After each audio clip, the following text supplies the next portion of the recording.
وعلى آله وصحبه الطيبين الطاهرين. اللهم علمنا ما ينفعنا وانفعنا بما علمتنا وزدنا علما نافعا متقبلا يا أكرم الأكرمين. طبعا اليوم ما في تسميع لأنه كأنه مو عاطيكم شيء الأستاذ محمد الدرس الماضي، شيء بسيط. طيب، وصلنا إلى قوله تعالى: ألم نجعل الأرض مهادا والجبال أوتادا وخلقناكم أزواجا وجعلنا نومكم سباتا وجعلنا الليل لباسا وجعلنا النهار معاشا وبنينا فوقكم سبعا شدادا وجعلنا سراجا وهاجا وأنزلنا من المعصرات ماء ثجاجا لنخرج به حبا ونباتا وجنات ألفافا.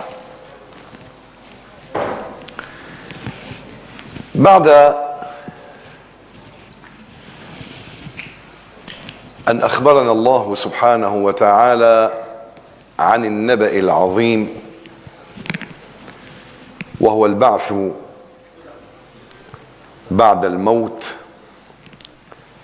والحساب والوقوف بين يدي الله سبحانه وتعالى، وهي من الأشياء المغيبات نحن لم ندركها ولم يصل إليها العلم التجريبي، ولكننا نحن آمنا بها بإخبار الله سبحانه وتعالى. الآن سبحانه وتعالى يقول لأولئك المشككين الذين يقولون كيف سنبعث بعد الموت، فأعادهم ربي سبحانه وتعالى إلى أول الخلق، وبدء الخلق أصعب من إعادته، الإعادة أهون. الأرض ألم نجعل لكم الأرض مهادا، ألم نجعل الأرض مهادا أي كسرير الطفل ممهدة تعيشون فيها تسيرون عليها بكل أمان واطمئنان. من الذي جعل هذه الأرض مهاد؟ جل جلاله.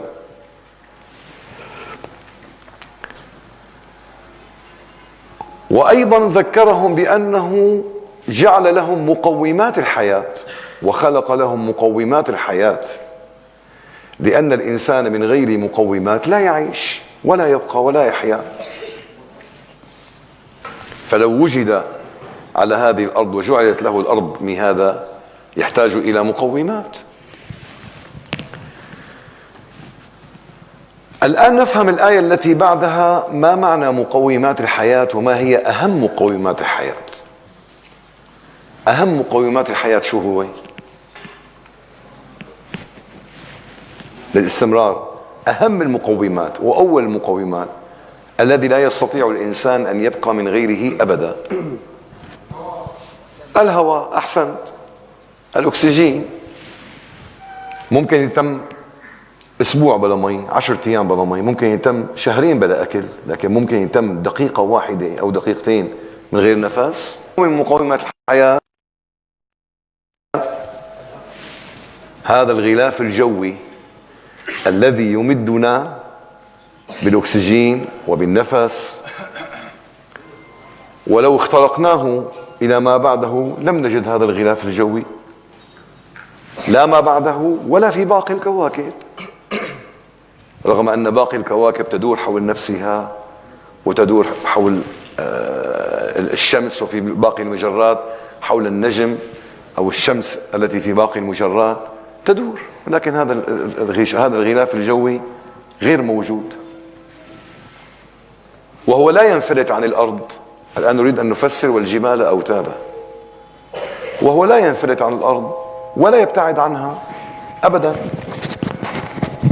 يبقى ملاصقا لهذه الأرض، وهو الضرورة الأولى لبقاء العنصر البشري وغيره على وجه الأرض، من حيث النفس، من حيث التخفيف من الأشعة البنفسجية وفوق الحمراء، مو هيك؟ له فوائد عظيمة، لولاه لا يمكن لإنسان أن يعيش على هذه الأرض أبدا. فلو جاءت أشعة فوق الحمراء احترق، ولو جاءت أشعة تحت فوق البنفسجية حصل أمراض خطيرة، لا يستطيع. فقال ربي سبحانه وتعالى: والجبال أوتادا. شبه الجبال بالأوتاد. الآن سنربط الكلام ببعضه البعض. الأوتاد كلنا نعرف أن الوتد يثبت ماذا؟ الخيمة.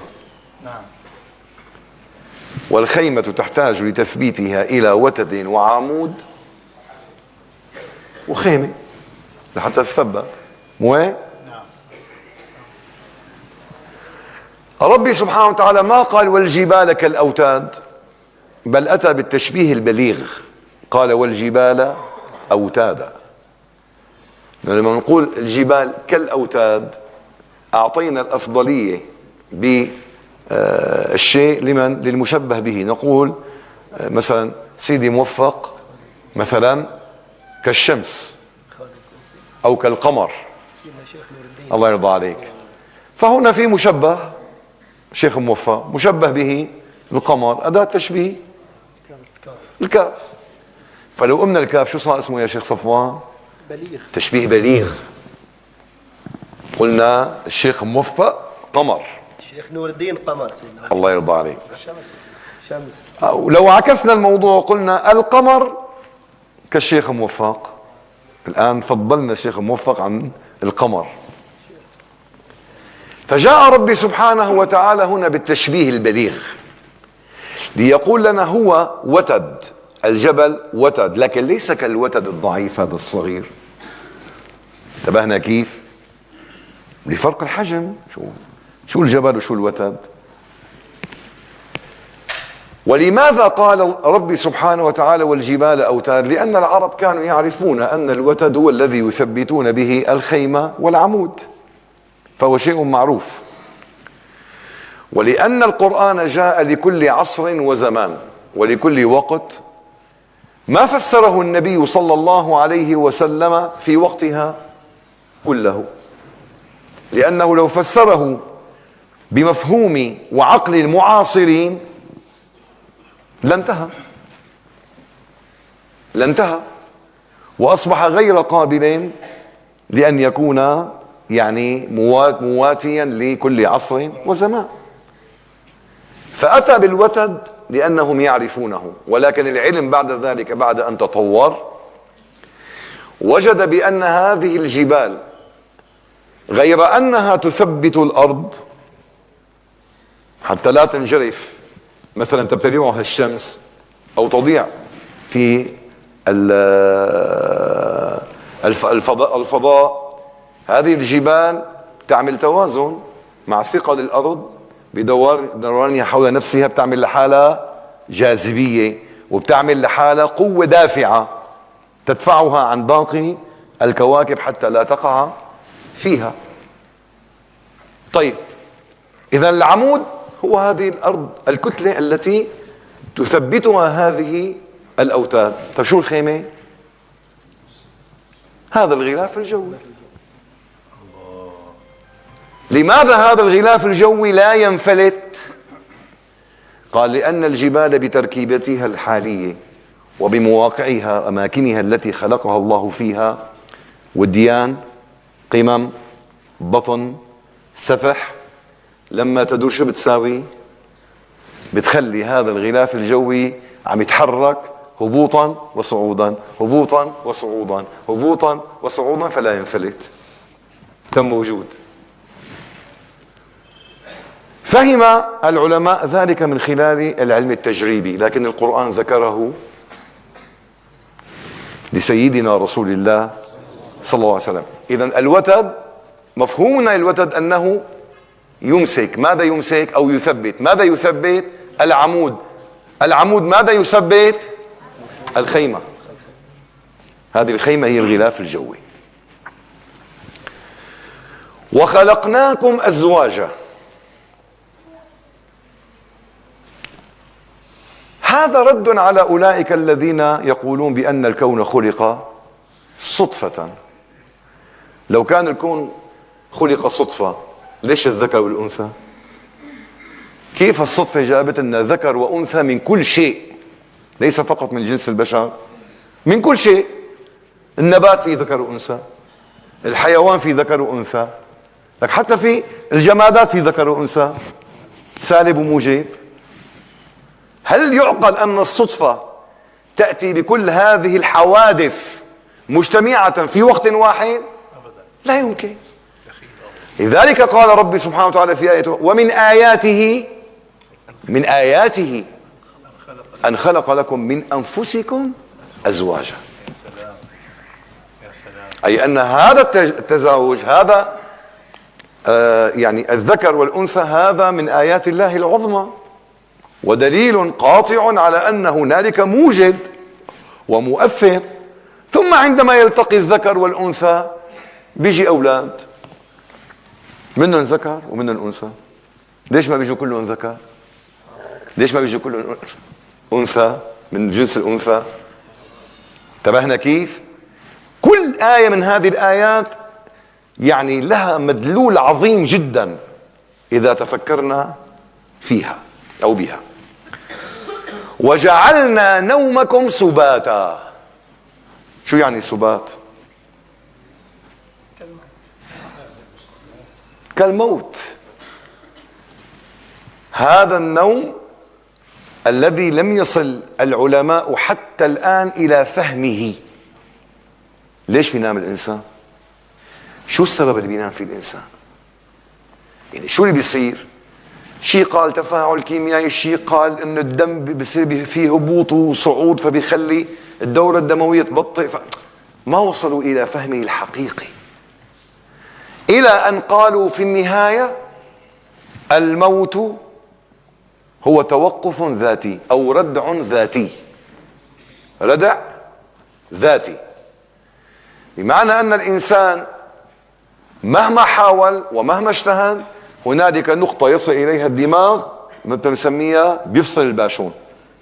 ردع ذاتي تماما. لو انك انت حاطط منظومة كهربائية في مكان ما وحاطط لها هذا بسموه القاطع الحساس، يعني اذا صار اي شيء بينزل القاطع لحاله.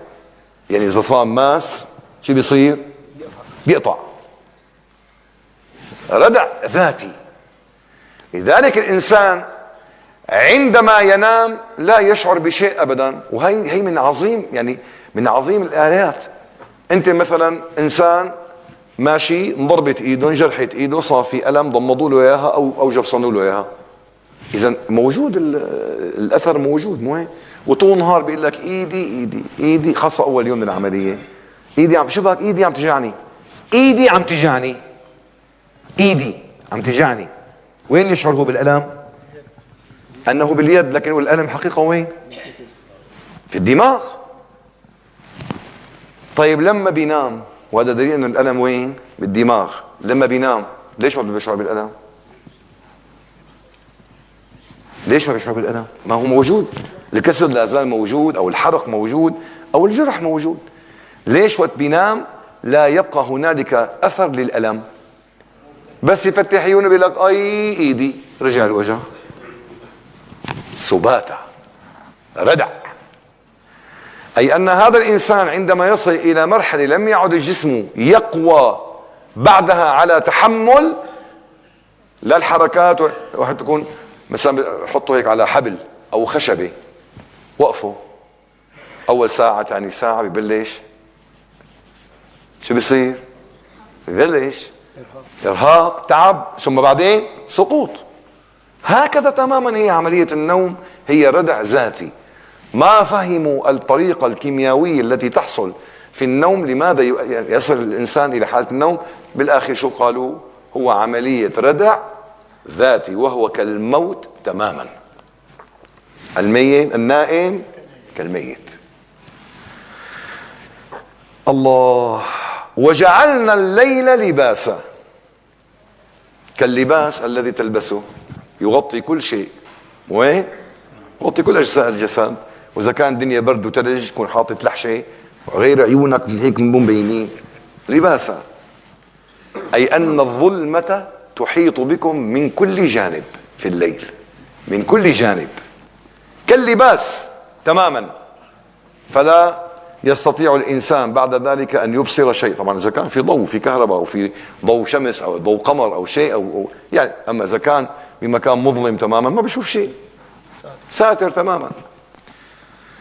وجعلنا النهار معاشا، أي من خلال هذا النهار أنتم تسعون في أعمالكم في طلب الأرزاق.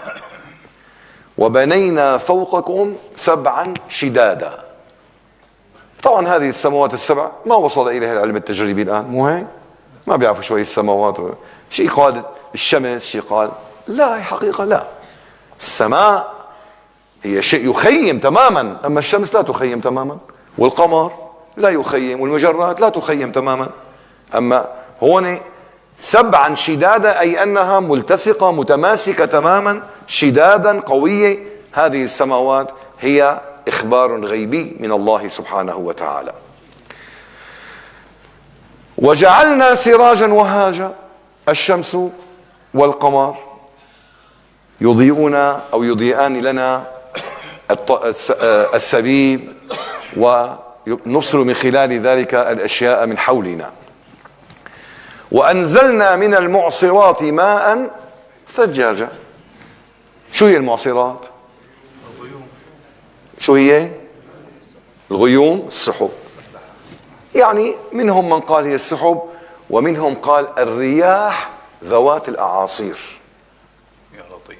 من المعصرات، أي أن هذه الرياح التي فيها أعاصير، يعني تشكل أعاصير، هي التي تحرك هذه السحب وتدمجها مع بعضها البعض، وتحرك هذه الذرات التي فيها، فينزل منها بإذن الله المطر. إذن ممكن أن تشير إلى السحب، والإشارة الأقوى إلى الرياح التي هي تسوق هذه السحب إلى البلاد وتحركها وتدخلها مع بعضها البعض باندماج معين يؤدي ذلك إلى الاحتكاك ونزول المطر. لنخرج به حبا ونباتا. الحب والذي يستفيد منه الإنسان، عدس، قمح، حمص، فول. ونباتا الحشيش الذي يستفيد منها الحيوان الذي نأكله فيما بعد. وجنات ألفافا، أي أن جنات هذه البساتين الملتفة على بعضها البعض بأشجارها وبما خلق الله سبحانه وتعالى فيها من هذه الأشجار وهذا الكرم. نعم. إن يوم الفصل، بعد أن وضح وأثبت بالدليل القاطع هذه الأشياء والمقومات للحياة التي خلقها الله سبحانه وتعالى منذ بدء الخلق لكي يعيش الإنسان حرا كريما سعيدا في هذه الدنيا متمتعا بهذه الخيرات، إذن هو قادر على أن يعيد الخلق مرة أخرى في يوم الفصل. إن يوم الفصل كان ميقاتا، له وقت محدد نجتمع فيه بين يدي الله سبحانه وتعالى. اللهم اجعل ذلك اليوم من أجمل أيامنا على الإطلاق وأحلى أيامنا على الإطلاق. أنا عندي مثل ما قلت لكم موعد مهم جدا، لذلك أرجو الله صفيان 5 دقائق يقرأ فيهم. وزع الختم. خلاص. إذا بتحبوا وزعوا الختم، وإذا بتلحق حزب النصر قد يا صفيان، إذا وزع الختم. والحمد لله رب العالمين. سامحوني للمغادرة لأمر مهم، أرجو الله سبحانه وتعالى أن يتقبلنا جميعا. هلا الأسبوع الجاي في أسئلة بقى إن شاء الله، أسئلة سهلة ما كتير صعبة. دعونا.